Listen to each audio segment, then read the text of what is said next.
پھر کیا ہوتا ہے اگلے شعر میں؟ جب میں یہ اشعار کہتا ہوں مجھے خود احساس نہیں ہو رہا ہوتا کہ ان کی کنیکٹیوٹی کتنی زیادہ ہے، لیکن جب کوئی ڈسکس کرنے کو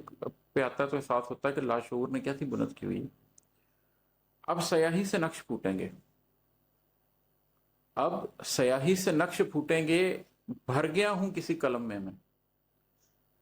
اب کیا ہوتا ہے کہ آپ وہ جو ایک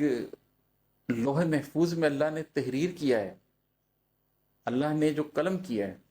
جب آپ اپنے آپ کو پیش کر دیں کہ اللہ میں حاضر ہوں، میرا خون سیاہی ہے، تو مجھے قلم کر دے۔ تو جب آپ لکھ رہے ہوتے ہیں اپنے آپ کو، تو آپ تو ویسے ہی لکھ سکتے ہیں جیسا آپ لکھ سکتے ہیں، آپ ایک مخلوق ہیں، آپ ایک کمزور آدمی ہیں،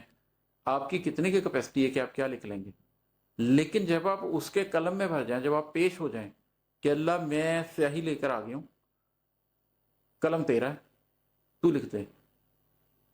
وہ میرا ایک اور بھی مصرع ہے، قلم تیرا ہے خدایا میری دوات کو دیکھ، کہ میں تو اپنی دوات لے کے آ گیا ہوں، میں تو اپنی سیاہی لے کر آ گیا ہوں، اور اے اللہ میں چاہتا ہوں کہ تو قلم کر مجھے۔